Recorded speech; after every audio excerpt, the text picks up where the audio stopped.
Hello friends, तो आज हम लोग पढ़ेंगे उप क्या होता है। चलिए, इसका मीनिंग होता है ऑब्जेक्ट ओरिएंटेड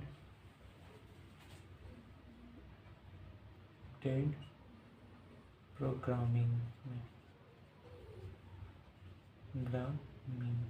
ठीक। तो चलिए, इसके बारे में हम लोग डिफिनेशन से पहले जानते हैं क्या होता है। ठीक, object oriented programming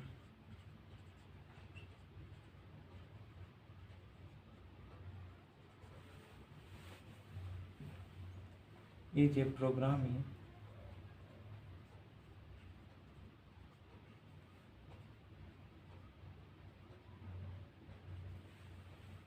approach that are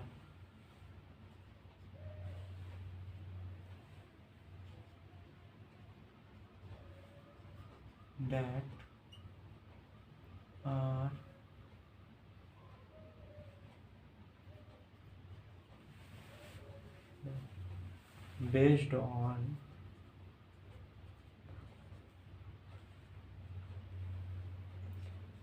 classes and objects which can contain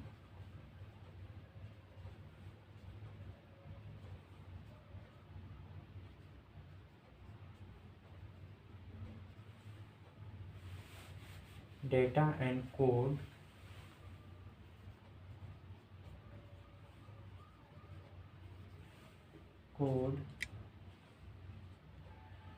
that manipulate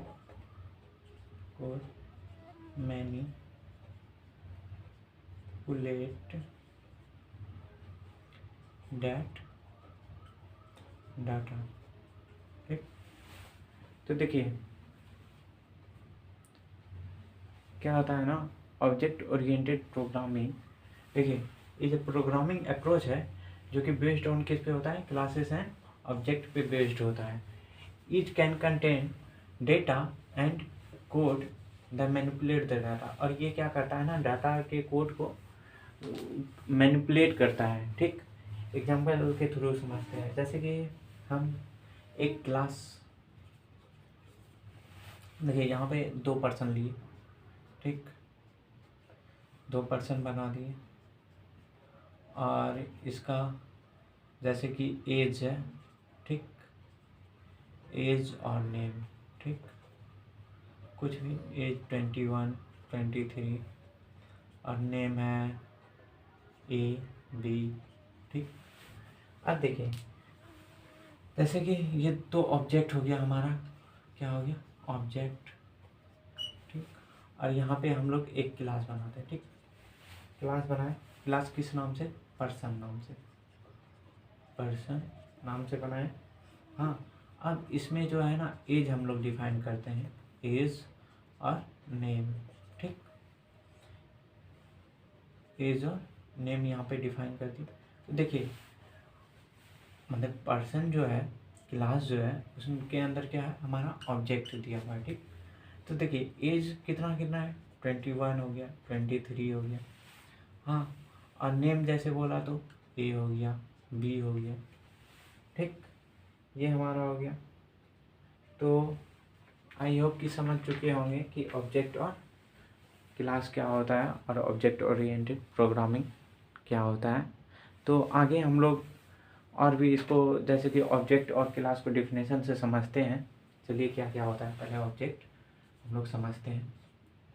object देखिए क्या होता है, ऑब्जेक्ट इंस्टेंस ऑफ क्लास का इंस्टेंस होता है। ठीक, और या तो हम बोल सकते हैं रियल और एंटिटी। जैसे कि हमारा यहाँ पे देखिए लिखा, इस ये जो ऑब्जेक्ट है, ऑब्जेक्ट 1 ऑब्जेक्ट 2, हाँ, उसका एज क्या है, हमारे पास 21 है, और नाम क्या है, नेम ए है। तो इसको तो हम बारी बार से नहीं कर सकते हैं कि मतलब कि पहले ए ऑब्जेक्ट 1 को एज और नेम को डिफाइन करे, फिर जाके ऑब्जेक्ट 2 को। तो इसी को मतलब कि इस ऑब्जेक्ट को हम लोग क्या ले लिए, क्लास पर्सन नाम से बना लिए, ठीक। और उसी को एज में दोनों को डिफाइन कर दिए और नेम को भी दोनों का डिफाइन कर दिए। तो एक ही में हमारा हो गया। तो इसीलिए बोलता है रियल वर्ल्ड एंटिटी होता है ऑब्जेक्ट, ठीक, इंस्टेंट क्लास का। और देखिए फिर क्लास क्या होता है, ऑब्जेक्ट तो समझ गए। देखिए क्लास क्या होता है, class is a collection of object, collection, class क्या होता है, कलेक्शन ऑफ ऑब्जेक्ट जो एंड ऑब्जेक्ट सॉरी एंड, यहाँ पे एंड नहीं, collection of object class is a collection of method, collection of method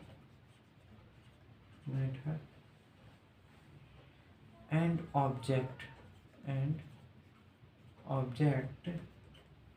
or member data and member function, member function होता है। Class are the definition of user defined